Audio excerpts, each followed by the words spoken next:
주품에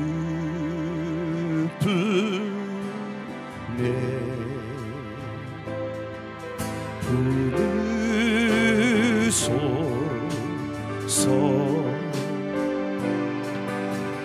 능력에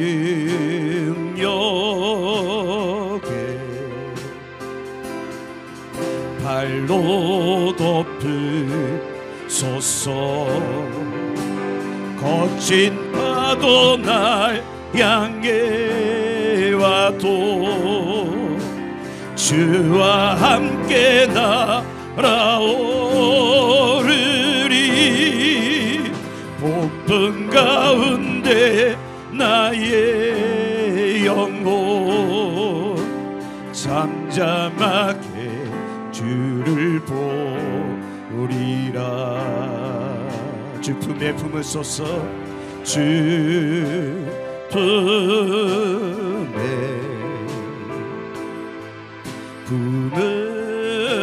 품으소서. 능력에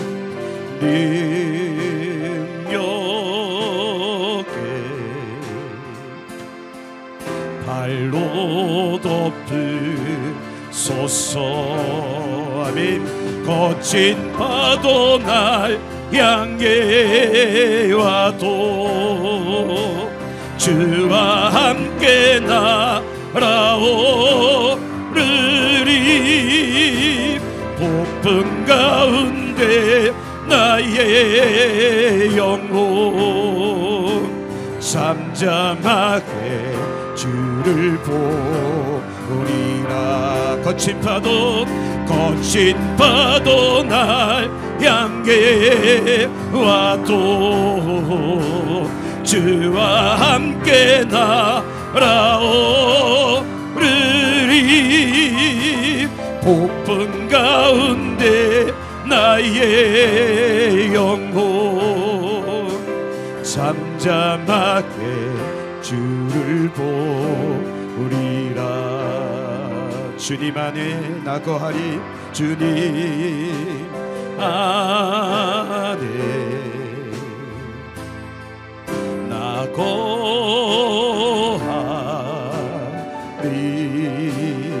주 능력 주 능력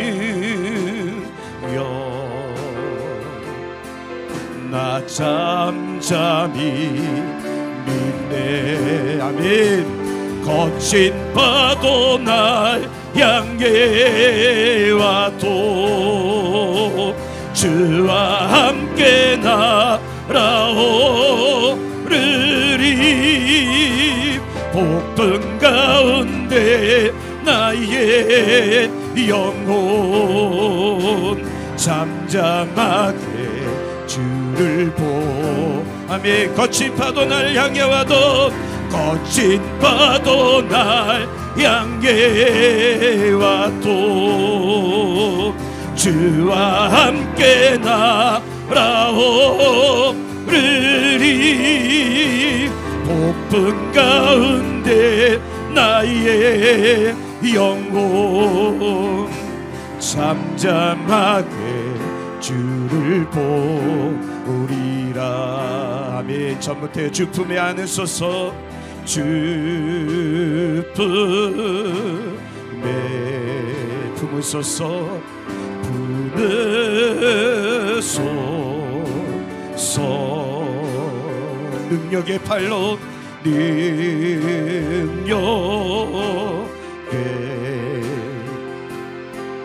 발로 덮으소서. 거친 파도 날 향해 와도 주와 함께 날아오르리.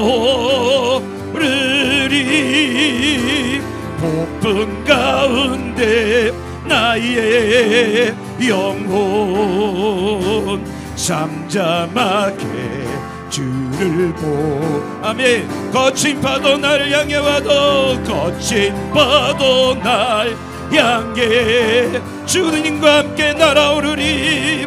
주와 함께 날아오르리. 바쁜 가운데 나의 영혼 잠잠하게 주를 보리라. 주님 안에 품으소서. 주님 안에 나 거하겠습니다. 나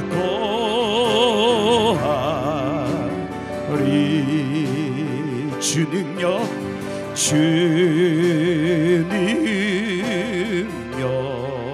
나 잠잠히 믿습니다. 나 잠잠히 믿네. 거친 파도 날 향해 와도 주와 함께 날아오르리.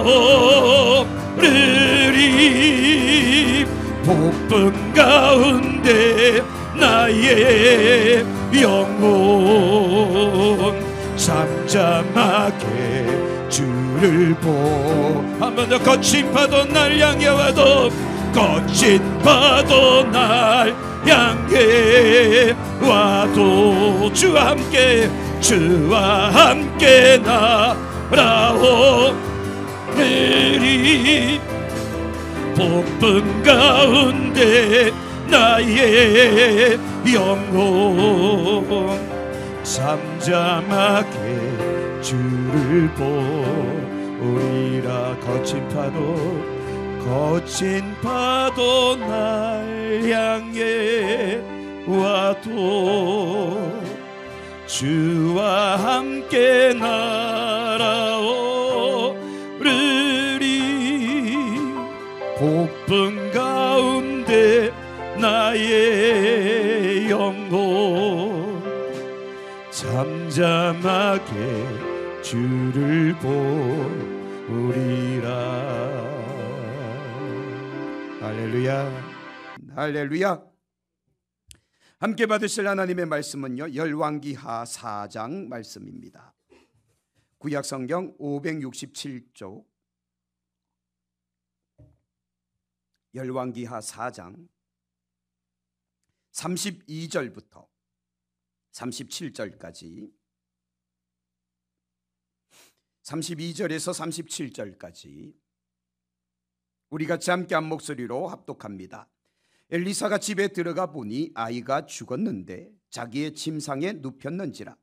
들어가서는 문을 닫으니 두 사람뿐이라. 엘리사가 여호와께 기도하고 아이 위에 올라 엎드려 자기 입을 그의 입에, 자기 눈을 그의 눈에, 자기 손을 그의 손에 대고 그의 몸에 엎드리니 아이의 살이 차차 따뜻하더라. 엘리사가 내려서 집 안에서 한 번 이리저리 다니고 다시 아이 위에 올라 엎드리니 아이가 7번 재채기하고 눈을 뜨는지라. 엘리사가 게하시를 불러 저 수넴 여인을 불러오라 하니 곧 부름에 여인이 들어가니 엘리사가 이르되 내 아들을 데리고 가라 하니라. 여인이 들어가서 엘리사의 발 앞에서 땅에 엎드려 절하고 아들을 안고 나가니라. 아멘. 어저께인가 우리 지방의 목사님들하고 잠깐 만나서 이제 차를 나누면서 커피를 나누면서 잠깐 이야기를 하는데 어떤 분이 이런 이제 이야기를 하시는 거예요. 자기 지인이라고 하면 목사님들은 다 목사들이니까 어떤 목사님이 중국에 선교를 가셨대요. 중국에 선교를 갔는데 중국은 지하교회이지 않습니까? 정부가 허락하지 않기 때문에 그들은 지하에 아니면 저 산골짜기에 가서 예배를 드리는데 거기 가서 예배를 드리다가 갑자기 이제 안수할 시간이 돼서 막 안수를 하는데 곱추가 막 일어나고, 아멘이 없네요. 곱추가 막 일어나고 정말 허리 디스크 환자가 막 나버리고 막 뛰어다니고 눈먼 사람이 눈을 막 뜨고 기적이 막 일어난 거예요. 그리고 이 목사님이 깜짝 놀란 겁니다. 이야, 나에게 이런 능력이 있었나? 그래서 중국에 있는 사역하는 기간 동안 가는 데마다 막 기적이 일어나고 역사가 일어나고 성령이 막 뜨고 물이 마니까 이 목사님이 거기에 심취하신 거예요. 그래서 한국에 딱 귀국하면서 동료 목사님한테 전화를 하셨답니다. 야, 무슨 목사야? 내가 언제 갈 테니까 성도들 다 불러 모아놔. 내가 치유 사역할 테니까 다 불러 모아. 그래서 날짜가 돼서 그 교회에 치유 사역으로 이제 강사로 가셨답니다. 그리고 열심히 말씀 전하시고 중국에서처럼 모여, 이제 안수받을 사람 모여 해서 막 기도를 했는데 역사가 기적이 떠났더라. 뭐 아무 기적이 안 일어나는 거예요. 아무 역사가 안 일어나는 거예요. 그래서 그때 그곳에서 아주 창피함을 받았다. 뭐 이런 이야기를 하시는 거예요. 그러면서 저도 똑같은 그런 분을 한 분 아시거든요. 알고 있거든요. 제가 지냈던 그 동네에 할머니만 6명 사역하는 장로교 목사님이 한 분 계시는데 한국에서는 엄매 귀주고 맨날 이러고 사세요. 근데 이분이 매년마다 중국을 가시는데 왜 그런가 하면 중국에만 가면 이분이 손을 얹은 적 막 병이 낫고 귀신이 떠나가고 역사가 막 일어나니까 그 재미에 중국으로 매년마다 가시는 거예요. 근데 한국만 오면 또 엄매 기주가 하는 거야. 역사가 안 일어나는 거야. 그래서 제가 그 말을 듣다가 고민한 겁니다. 강사의 문제인가 아니면 안수받는 사람의 문제인가? 뭔가요 이게? 강사가 믿음이 없는 거예요? 능력이 없는 거예요? 아니면 안수받는 사람이 믿음이 없는 거예요? 아니면 뭐가 이게 문제일까요? 안수하는 사람? 받는 사람?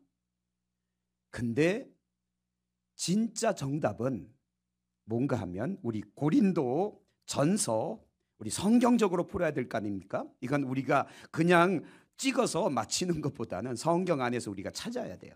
자, 고린도 전서 12장 은사장이지 않습니까? 12장 1절부터 한번 볼게요. 여러분들도 아마 궁금하실 거예요. 안수하는 사람이 믿음이 없는 거냐? 안수 받는 사람이 믿음이 없는 거냐? 자, 12장 1절 형제들아 신령한 것에 대하여 나는 너희가 알지 못하기를 원하지 아니한다. 자, 그러므로 해서 또 성령으로 아니하고는 누구든지 예수를 주시라 할 수 없다. 은사는 여러 가지나 성령은 같고 직분은 여러 가지나 주는 같고 사역은 여러 가지나 모든 것을 사람 가운데 이루시는 하나님은 같다. 자, 7절 같이 읽어볼게요. 각 사람에게 성령을 나타내심은 뭐하게 하기 위함이다? 유익하게 하려 합니다. 자, 감 잡으셨나요? 안수하는 사람의 문제예요? 안수받는 사람의 문제예요? 아직 감 안 오죠? 자, 그렇다면 9절부터 볼게요. 다른 사람이 같은 성령으로 믿음을, 어떤 사람에게는 한 성령으로 병 고치는 은사를, 어떤 사람이 능력 행함을, 어떤 사람에게는 예언함을, 어떤 사람이 영들 분별함을, 다른 사람들은 각종 방언 말함을, 어떤 사람의 방언 통역함을 주시나니 11절 같이 읽습니다. 이 모든 일은 같은 한 성령이 행하사 그의 뜻대로 각 사람에게 나누어 주시는 것이다. 자, 안수하는 사람의 문제, 안수받는 사람의 문제예요? 약간 감이 왔죠. 자, 18절 그러나 이제 하나님이 뭐대로?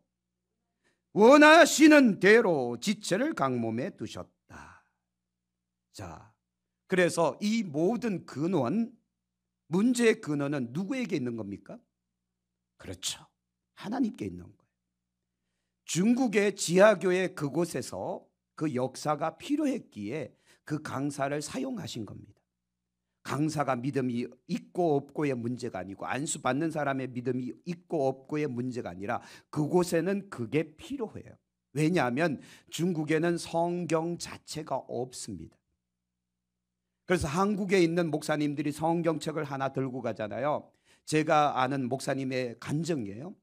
중국 사람들이 이것만 계속 쳐다보고 있길래 선물로 줬대요. 그랬더니 이분들이 이 성경을 한 명이 소유하면 안 되니까 각 성경별로 다 찢어갖고 한 명씩 나눠갖고 읽으면 돌아서 읽더랍니다. 그리고 이거를 진짜 너무 소중하게 다룬다는 거예요. 왜? 성경 자체가 없는 나라다 보니까 성경 소유하는 것이 불법이잖아요. 또 성경을 소지했다가 들키면 공안에게 붙잡혀가서 사형을 당하는 그 정도로 지금 중국은 핍박이 심하다 보니 이 지하교회 성도들에게는 말씀이 없어요. 그러니 7시간을 집회를 해도 초롱초롱하게 눈을 뜨고 말씀을 한 구절이라도 더 듣고 싶어서 그러고 있으니 기적과 이적과 역사가 막 일어나는 겁니다. 기도만 하면 귀신이 떠나가고 병이 낫고 일어나는 겁니다. 우리나라 와서는 왜 안 될까? 안수하는 사람이 믿음이 없는 게 아니고 받는 사람이 믿음이 없는 것이 아니라 하나님께서 그의 뜻대로 또 그 교회 또 그 상황들을 유익하게 하시기 위해서, 그리고 또 한 가지가 또 뭐예요? 유익하게 하려 함이고 11절은 그의 뜻대로고 18절은 원하시는 대로예요. 하나님께서 그 모든 상황에 최적의 것들을 우리에게 공급하시는 거예요. 그러므로 여러분들에게도 기적과 이적과 역사는 때가 되면 일어납니다. 어느 때인가 하면 내가 원하는 나의 때가 아니라 하나님이 원하시는 하나님의 때, 하나님이 정하신 기한이 되면 역사는 일어나게 되어 있습니다. 무엇 하기 위해서요? 유익하게 하기 위해서 그의 뜻대로 그가 원하시는 대로. 이게 영적 비밀이에요. 은사장, 곧 고린도전서 12장에 나와 있는 은사의 비결이다라는 겁니다. 그러므로 여러분, 우리가 해야 될 일은 아까 찬송했죠. 잠잠히 기다리는 거예요. 그때까지 우리는 인내하며 기다리는 거예요. 믿음으로 계속해서 하나님께 소망을 두고 하나님의 역사하실 때까지 기다리는 겁니다. 그런데 우리의 성격은 조급함이 있어서 하나님 기도해놓고 이루어지지 않으면 어떻게 하나요? 횡하고 돌아가 버리잖아요. 그러니 역사의 주인공이 되지 못하는 겁니다. 우리는 믿을 때 끝까지 믿읍시다. 하나님을 신뢰할 때 끝까지 신뢰합시다. 말씀을 우리가 받을 때 끝까지 말씀을 믿고 나가자는 거예요. 하나님의 시간은 우리 시간하고 다르고 하나님의 뜻은 우리 생각하고 많이 다르기 때문에 하나님께서, 다시 세 가지, 첫 번째는 유익하게 하기 위해서 우리 교회를, 또 여러분들의 믿음과 신앙을, 여러분들의 가정을, 여러분들의 인생을 가장 복되게 하기 위해서 하나님은 기다리고 계시는 거고, 두 번째 그의 뜻대로예요. 하나님의 뜻이 있으면 역사는 일어납니다. 하나님의 뜻이 아니면 안 일어나는 거예요. 안 일어났다고 해서 응답 안 된 게 아니라 하나님은 다른 방법으로 일으키신다는 거죠. 그리고 마지막 세 번째는 그가 원하시는 대로 하시는 겁니다. 우리는 그냥 순종함으로 나가는 겁니다. 그래서 제가 그때 옆에 있어 그 이야기를 듣다가 빙긋이 웃었죠. 왜? 저는 이미 이 사실을 알고 있기 때문에. 저도 지인 가운데 목사님이 한 분이 그런 분 계시기 때문에 그래서 그렇구나라고 하고 우리 교회에 대해 이렇게 적용한 거예요. 하나님, 우리 성도들이 분향단 기도라고 해서 한 달 동안 열심히 기도했습니다. 아마도 한 달 동안 기도했는데도 기적과 이적과 역사가 막 일어나지 않으니까 적지 않은 숫자가 아마 실망할 수도 있고 낙심할 수도 있고 아니면 의심할 수도 있고 뭐예요? 셋 다 아닌가요? 아직도 믿고 계시나요? 아직도 기대하고 계시나요? 여러분, 끝까지 믿으셔야 됩니다. 왜냐하면 하나님의 시간은 우리 시간하고 다르고 하나님의 역사는 우리 계획하고 전혀 다릅니다. 세 가지 꼭 기억합시다. 첫 번째, 뭐 하기 위해서? 유익하게. 무엇을 유익하게 하기 위함인가 하면 우리 교회를 유익하게 하기 위함이다. 그래서 하나님은 작년 연말에 말씀하셨잖아요. 선물이라고, 연말 보너스라고. 이 상황들이 우리를 더 영적으로 예민하게, 민감하게, 영적으로 더 간절하게, 하나님을 더 찾게, 하나님 앞에 기도하게 만들고 있다는 겁니다. 축복이 아니에요? 선물이 아니에요? 선물이잖아요. 이걸 잘 이제 우리가 잘 관리합시다. 할렐루야. 그리고 하나님의 뜻대로 하시는 거예요. 우리는 그냥 기도할 뿐이고 역사하시는 분은 하나님이시다. 그러므로 우리가 할 일은 기적을 보는 것이 우리가 할 일이 아니라 우리가 할 일은 기도를 하고 기다리는 거예요. 기다리되 잠잠히 기다리는 거예요. 잠잠히 기다리는 거예요. 믿음으로 인내하며 기다리기를 축복합니다. 왜냐하면 하나님께서 원하실 때, 하나님께서 정말 원하실 때 그 일이 일어나니까. 자, 오늘 다시 본문으로 오시죠. 열왕기하 4장. 방금 전에 이 말씀을 왜 드렸는가 하면, 자, 열왕기하 4장을 오늘 새벽에도 말씀드렸지만 다시 한 번 더 말씀드릴게요. 이제 엘리사 시대 때 엘리사가 엘리야의 그 사역을 이어받고 그가 이제 선지자로서의 활동을 하고 있지 않습니까? 그런데 엘리야가 했던 마지막 사역이 뭔가 하면 북이스라엘 곳곳에다가 선지 학교를 세워놓은 거예요.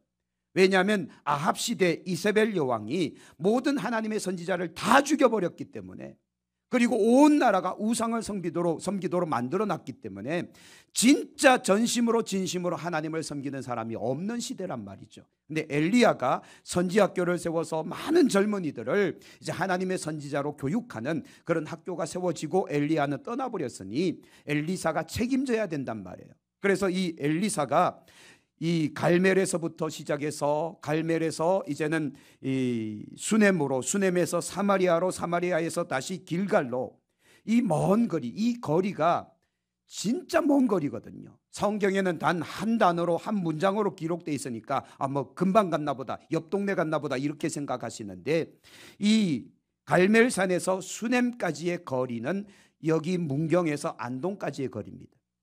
안동까지 걸어서 며칠 걸릴까요? 진짜 빨리 걸어도 이틀 걸리고요. 정말 우리 걸음으로 천천히 가면 3일 걸립니다. 그 길을 그가 매주마다 왔다 갔다 하면서 계속 사역을 하는 거예요. 그런데 거기만 왔다 갔다 하는 게 아니라 사마리아로 또 길갈로 계속해서 다니는데, 이 거리가 문경에서 약 한 포항 지나서 울산 정도 거리입니다. 여러분, 매주마다 울산까지 걸어갔다 오라고 하면 가시겠습니까? 근데 엘리야는 그 사역을 계속 하는 거예요. 그래, 얼마나 힘들고 피곤하겠습니까? 좀 제가 좀 많이 피곤하더라고요. 자, 얼마나 피곤하겠습니까? 그때 8절. 그때 8절. 하루는 엘리사가 수넴에 이르렀더니 거기에 한 어떤 여인이요? 귀한 여인. 이게 좀 더 자세히 풀어 해석하면 부자, 돈 많은 여인이라고 해석할 수도 있습니다. 그래서 이 여인은 돈이 많고 부자였던 것 같아요. 이 여인이 엘리사를 가만히 지켜보다가 참 피곤하게 왔다 갔다 하는 걸 보고 안 됐던 모양이에요. 그래서 강권하여 음식을 먹게 합니다.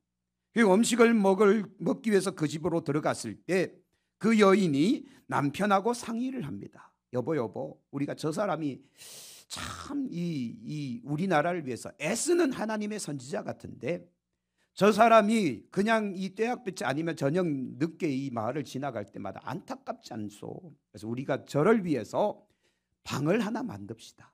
그래서 그의 집 담벽 위에다가 방을 하나 만들고 그 방에 그가 지나갈 때마다 유숙할 수 있도록 배려를 해줍니다. 그러면서 10절 말씀에 보니까 작은 방 만들고 침상과 책상과 의자와 촛대를 두고 그를 머물게 하는 그런 일들을 계획합니다. 남편도 동의하고 그 일들을 하게 하죠. 이 모습을 엘리사가 감동을 받아버린 거예요. 자, 13절 보시면 엘리사가 자기 사환에게 이르되 너는 그에게 이르라. 네가 이같이 우리를 위하여 뭘 했다고요? 세심한 배려를 하는도다. 내가 너를 위하여 무엇을 하랴? 왕에게나 사령관에게 무슨 구할 것이 있느냐? 그랬더니 여인이 뭐라 그러는가 하면 나는 내 백성 중에 거주하나이다. 자, 다시 말씀드릴게요. 이 여인은 귀한 여인이라고 표현됐지만 다른 말로 어떤 여인이라고요? 부자, 돈이 많은 사람이에요. 돈이 많기 때문에 아쉬울 것이 별로 없습니다. 다만 엘리사가 왔다 갔다 하는 것이 못내 그 모습이 안타까워서 그를 위해서 음식도 제공하고 그를 위해서 이제 방을 하나 만들어서 집도 유숙할 장소도 제공한 거예요. 그러나 한 가지, 이 나라는 북이스라엘이에요. 남유다 아닙니다. 북이스라엘이고 수넴이라는 동네입니다. 곧 수많은 우상들을 섬기는 마을 한가운데란 말이죠. 그러니 이 여인도 어쩌면 엘리사가 하나님의 사람인 것은 알지만 이 여인도 삶 자체는 어떤 삶인가 하면 우상을 숭배하는 삶에 깊숙이 빠져있는, 다만 돈이 많을 뿐인 거예요. 그리고 다만 지나가는 선지자 하나가 안타까워서 그를 위해서 세심한 배려를 하고 있을 뿐인 거예요. 자, 그러므로 이 여인에게 엘리사가 묻습니다. 내가 너에게 뭘 해줄까? 해줄 수 있는 것이, 아쉬울 것이 하나도 없습니다. 나는 내 백성 중에 있나이다. 이 말은 뭐 안타까운 거 아쉬운 거 별로 없습니다. 왜? 돈도 많고 생활이 넉넉하고 정말 모든 것들이 다 풍족하니 전혀 요구할 것이 없나이다. 자, 그런데 요거 하나 아셔야 돼요. 자, 몇 장으로 한번 가보시는가 하면 뒤로 한번 가볼까요? 6장 한번 가보실까요? 6장 같은 동시대거든요. 6장 1절 선지자의 제자들이 엘리사에게 이르되 보소서 우리가 당신과 함께 거주하는 이곳이 우리에게는 뭐하니? 좁아요. 선지 학교가 좁아요. 왜? 선지 생도는 늘어났고 선지 이제 학교는 좁으니 우리가 가서 요단 가서 제목을 나무를 베다가 처소를 우리가 다시 세웁시다 해서 이제 나무를 베다가 3절 한 사람이 나무를 벨 때 쇠도끼가 물에 떨어졌어요. 그랬더니 산신령이 퐁 하고 나타나서 이 도끼가 네 도끼냐 뭐 이런 이야기가 아니네요. 그렇죠? 그래서 도끼가 물에 빠진 것 때문에 이 사람이 난리가 난 거예요. 아니 들어가서 주스면 될 거 아니에요. 근데 아마도 그 물이 아마 깊었던 것 같아요. 어떻게 휘둘렸길래 도끼가 깊은 물에 빠지냐 이거예요. 그래서 이 선지생도가 하나가 자 보세요. 이 성경에 이런 감탄사가 잘 안 나오는데 여기 나와 있죠. 아, 내 주여 이는 빌려온 것이니이다. 여러분 빌린 도끼가 물에 빠져버렸어요. 이게 무슨 사연인지 아십니까?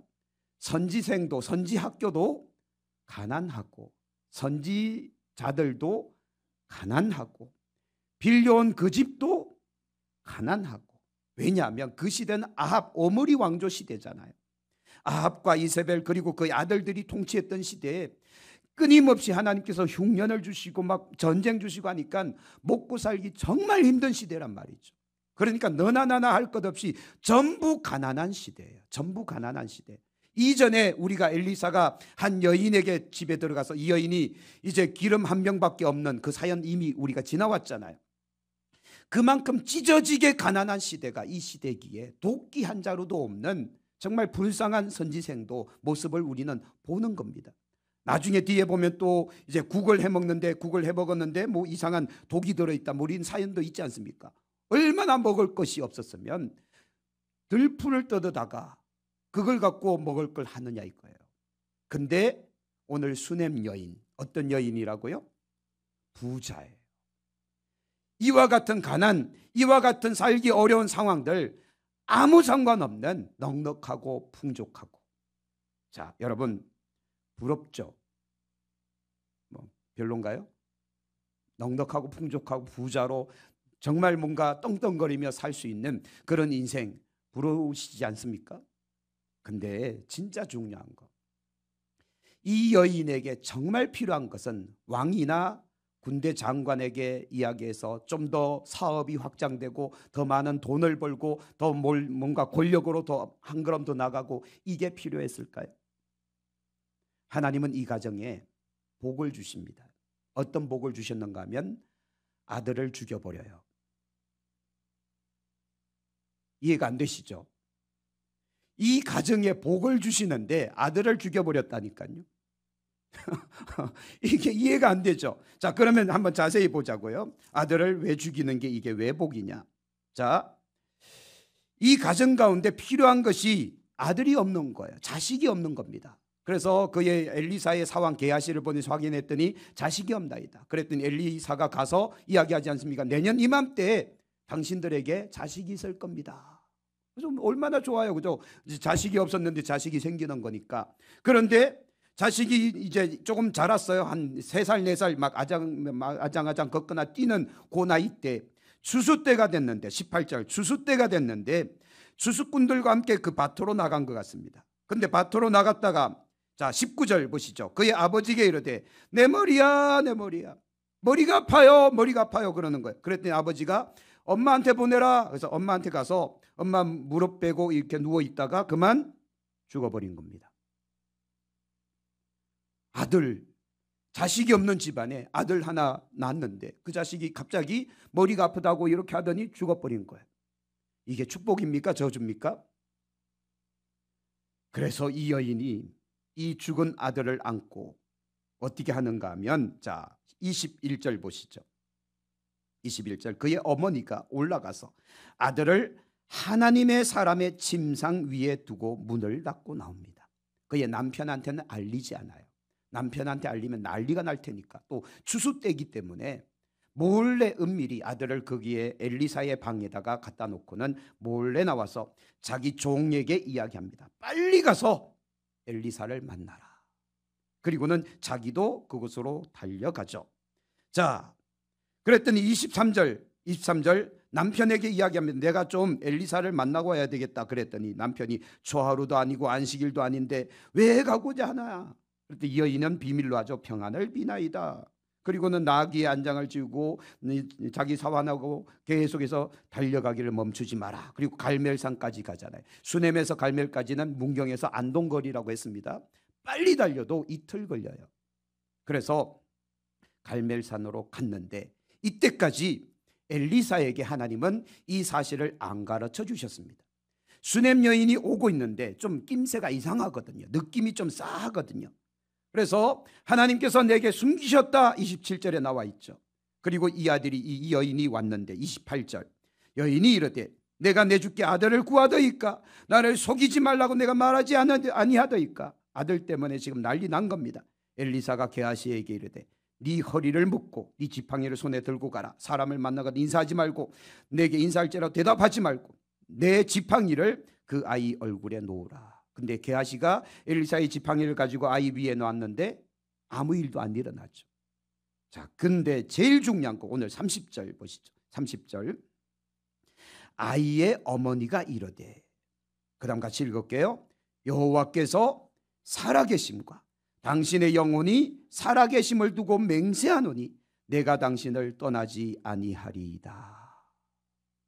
이게 왜 중요한가 하면 여러분 2장 한번 가보실래요? 2장 2절 2장 4절 2장 6절 눈으로 빨리 보세요. 2장 2절 2장 4절 2장 6절 그리고 오늘 4장 30절 어때요?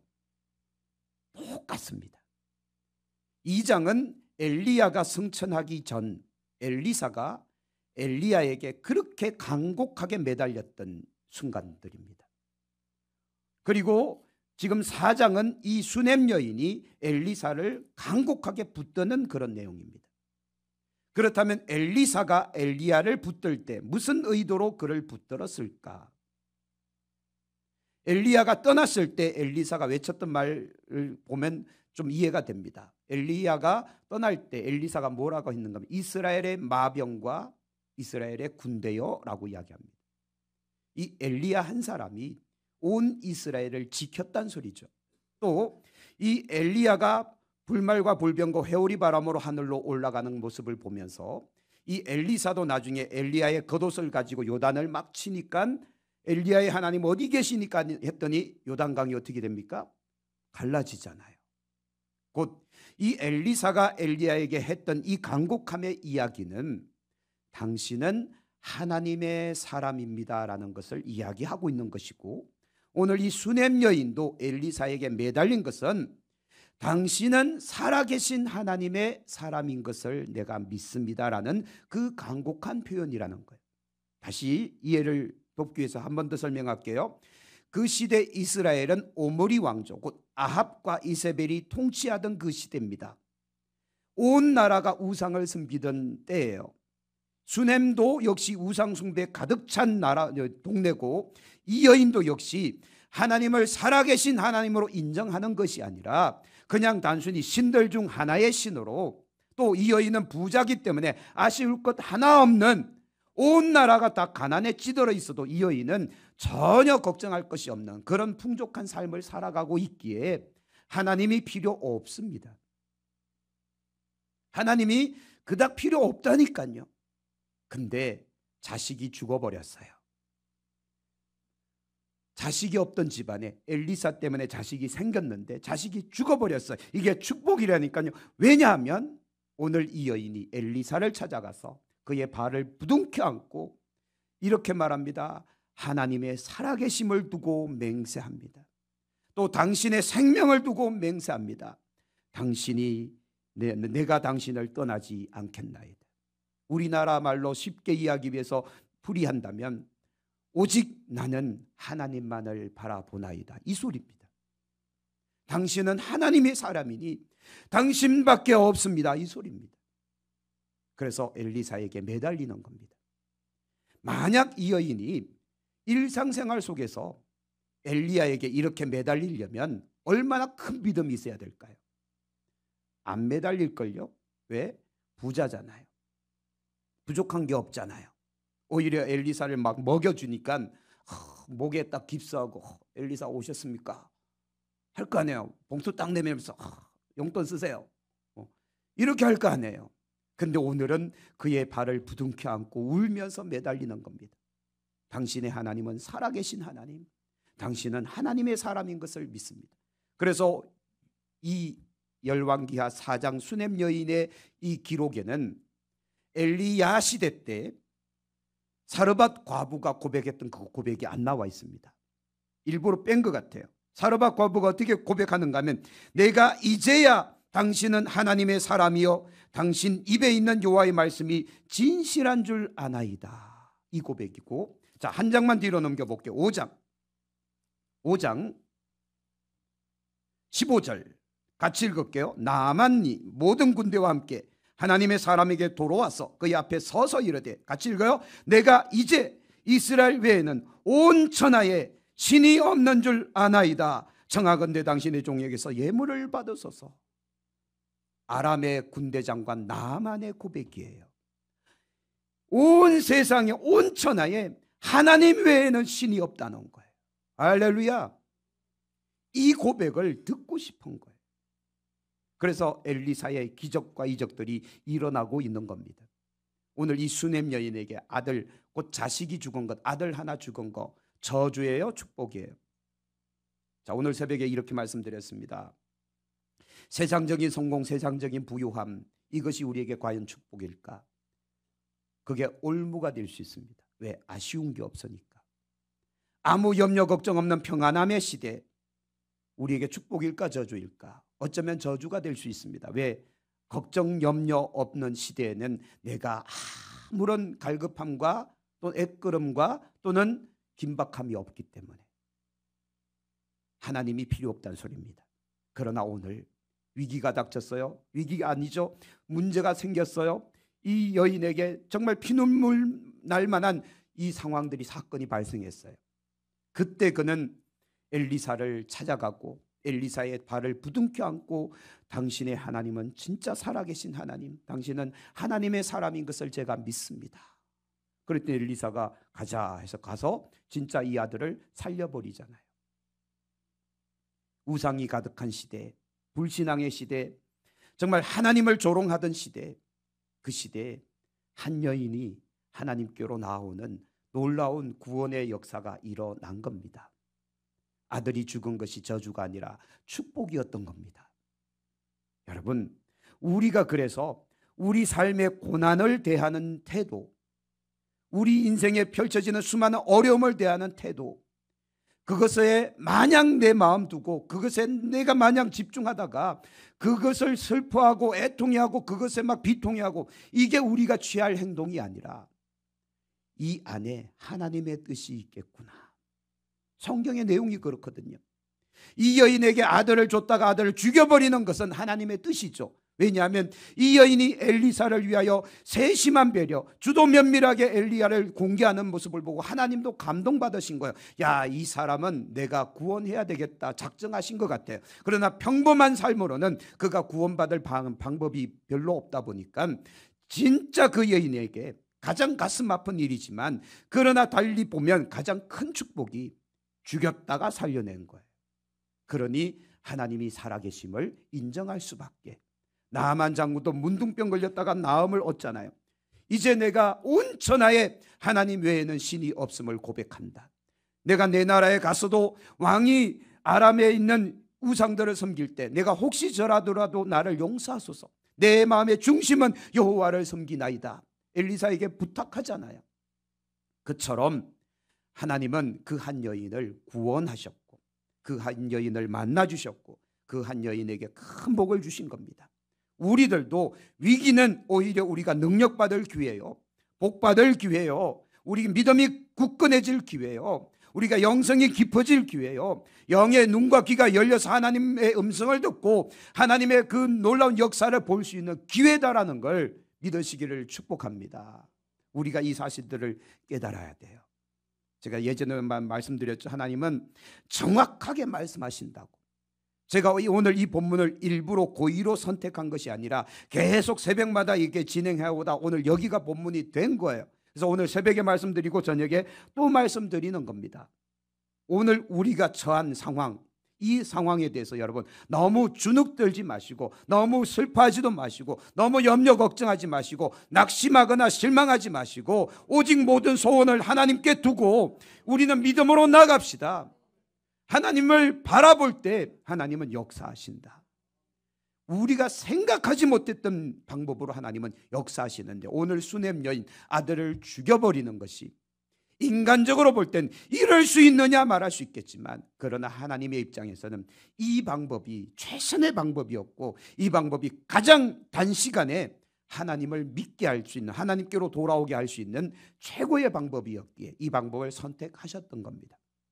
살았으면 됐지 뭐. 안 그래요? 다시 살았으면 됐지 뭐.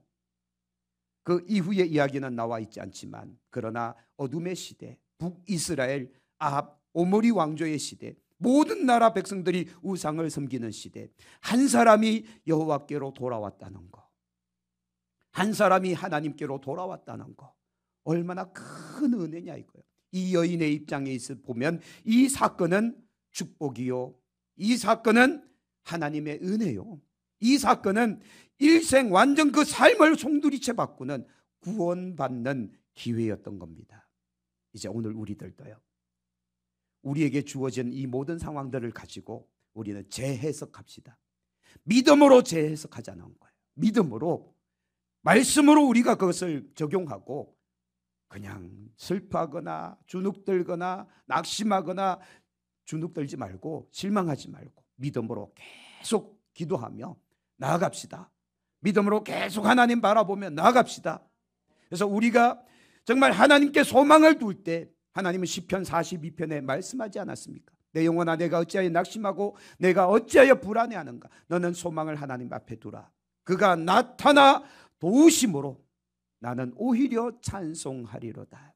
나는 오히려 찬송하리로다. 난 오히려 찬송하리로다. 할렐루야. 염려 걱정이 변하여 찬송이 되고, 내 안에 있는 신음소리가 변하여 이제는 하나님 앞에 영광이 되고, 그날이 올 줄로 믿습니다. 그러므로 여러분, 우리 교회에 닥친 여러 가지 많은 일들, 어쩌면 기도 제목이요, 어쩌면 그것이 우리에게 복이요, 어쩌면 그것이 우리의 믿음을 더 강하게 하고 우리를 더 확실한 믿음의 사람으로 세울 수 있는 하나님의 방법이니 믿음으로 받읍시다. 믿음으로 재해석합시다. 말씀으로 재해석합시다. 오늘 이 수넴 여인의 사건처럼. 그래서 오늘 우리도 이 여인이 엘리사의 발을 부둥켜 안는 것처럼 우리도 예수님의 발을 부둥켜 안고, 정말 하나님 당신이 아니면 내가 보내지 않겠나이다, 야곱의 그 씨름처럼 우리도 함께 씨름할 수 있기를 소망합니다. 내게 복 주지 않으시면 내가 보낼 수 없나이다. 그 간절함으로 하나님 앞에 기도하다가 우리도 역사를 봅시다. 기적을 경험해 봅시다. 이제 우리 교회도 놀라운 하나님의 은혜가 임하는 교회가 되어지기를 축복합니다. 그래서 4가지 말씀드렸습니다. 지난번에 이 모든 과정을 통해 하나님은 우리 교회를 강하게 일으키시는데, 깊은 영성으로, 견고한 믿음으로, 그리고 영의 눈과 귀가 열려서 하나님의 음성을 듣고 하나님의 역사를 볼 수 있도록 하나님은 지금 하고 계신다. 이게 기회요, 이게 축복이요, 이것이 은혜요, 이게 하나님의 놀라운 계획임을 믿으시기를 축복합니다. 그러므로 인간적인 감정 가지고 이걸 가지고 해석하지 마라. 말씀을 가지고 해석하고 말씀으로 받아들이자.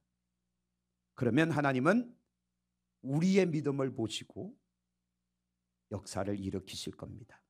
서두에 말씀드렸습니다. 하나님은 우리의 믿음을 지금 시험하고 계신다고. 진짜 믿음이 뭔지, 피상적인 믿음이 아닌, 그냥 이론으로 알고 있는 믿음이 아닌 실제 믿음 말입니다. 실제 믿음, 하나님이 기뻐하실 만한 실제 믿음을 오늘 우리에게 선물로 주고 계시는 거예요. 이런 상황에서도 믿어라. 이런 상황에서도 받아들이라. 하나님의 뜻, 그래서 하나님을 신뢰하라. 내가 견고히 설 것이다. 그의 선지자를 신뢰하라. 네가 형통하리라. 우리가 믿고 함께 기도하며 나가기를 축복합니다. 마지막, 수넴 여인의 아들이 죽은 것이 저주예요, 축복이에요? 여러분 삶 가운데 펼쳐진 그 엄청난 사건들, 눈물 날 수밖에 없는 그런 이야기들이 축복이에요? 아니면 저주예요? 축복입니다. 기회, 하나님의 보너스입니다. 우리가 이것을 잘 활용해서 우리의 믿음의 견고함이 있도록, 영생의 깊이가 있도록 한번 만들어 봅시다. 이제 우리 교회가 다시 일어날 기회니까 한번 활용해 봅시다. 할렐루야. 기도하겠습니다. 하나님 감사합니다. 아람의 군대 장관 나아만도 이곳에 와서 그 기적을 경험하고는 내가 이제는 아람에 있는 그 모스나 또 아람에 있는 어떤 신이 아닌 오직 하나님만을 섬기겠노라고 고백한 것처럼 수넴에 있는 이 여인도 삶에 부족함이 없었으나 그 아들의 죽음을 통해서 하나님이 살아계심과 엘리사가 하나님의 선지자임을 믿었듯이 오늘 우리들도 우리에게 임한, 우리가 경험하고 있는, 또 우리 가정이 경험하고 있는 여러 가지 많은 눈물 날 수밖에 없는 그런 상황들이 어쩌면 하나님께서 내 믿음을 견고하게 하고 내 영성을 깊게 하고 내 영의 눈과 귀가 열리도록 하기 위한, 또 우리 교회가 더 한층 성숙할 수 있는 기회로서 우리에게 제공한 줄로 믿기를 소망합니다. 그래서 우리가 더욱더 소망을 주님께 두고 더 기도하며 더 주님 앞에 간구하며 나아가는 수넴 여인이 엘리사의 발을 부둥켜 안았던 것처럼 우리도 예수님의 발을 부둥켜 안을 수 있는 교회가 되게 하여 주시옵소서. 그리하다가 역사를 보기를 원합니다. 그리하다가 하나님의 위대한 역사를 보기를 원합니다. 그런 교회가 되게 하여 주시옵소서. 오늘 이 밤에도 주님 발을 부둥켜 안습니다. 오늘도 주님 옷자락을 우리가 손댑니다. 아버지여 역사하여 주시옵소서. 감사합니다. 우리 주 예수님 이름으로 기도합니다. 아멘. 할렐루야. 우리 함께 찬송합니다. 8번째 고난이 유익이라 함께 찬송을 하며 또 기도하시기를 원합니다.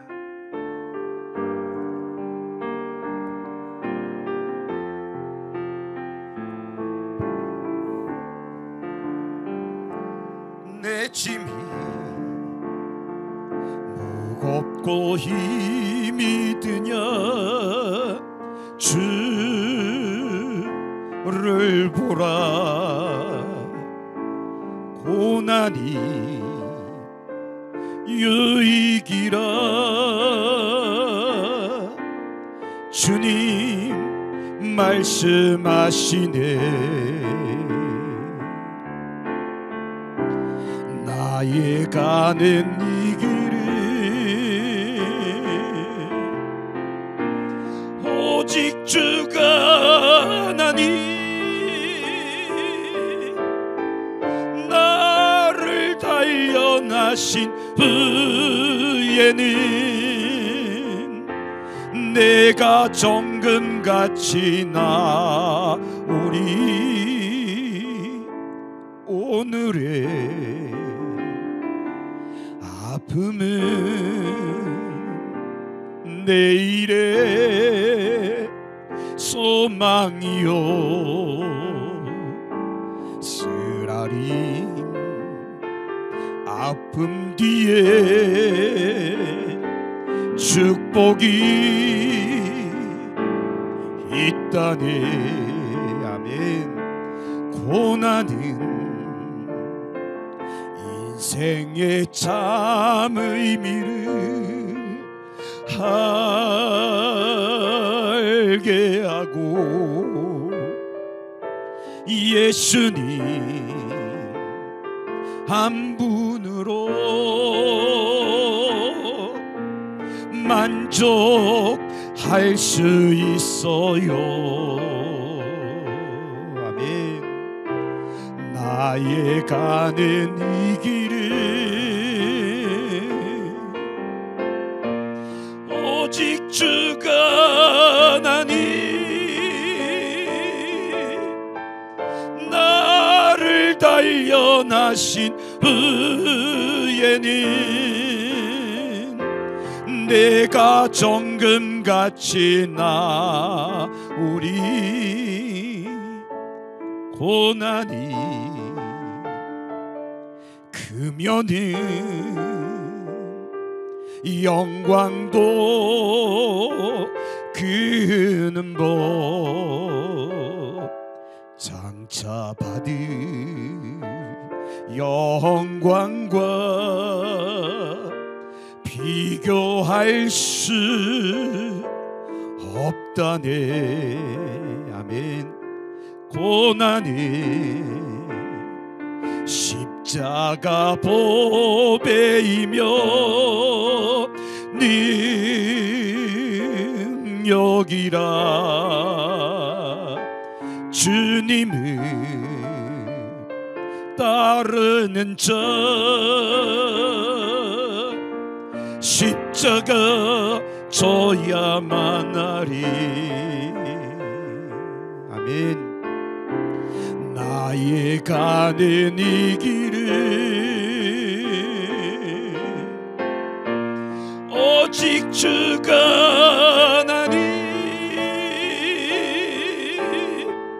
나를 단련하신 후에는 내가 정금같이 나오리. 좁은 길 가는 자 생명길 영광의 길 십자가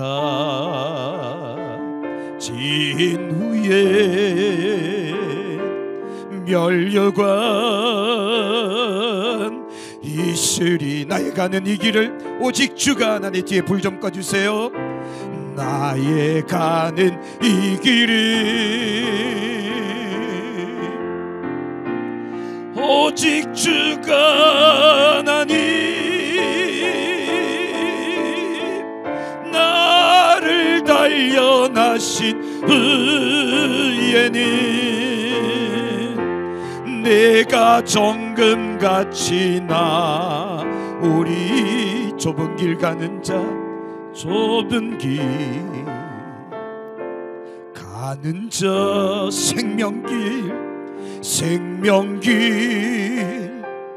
영광의 길 십자가 진 후에 멸류관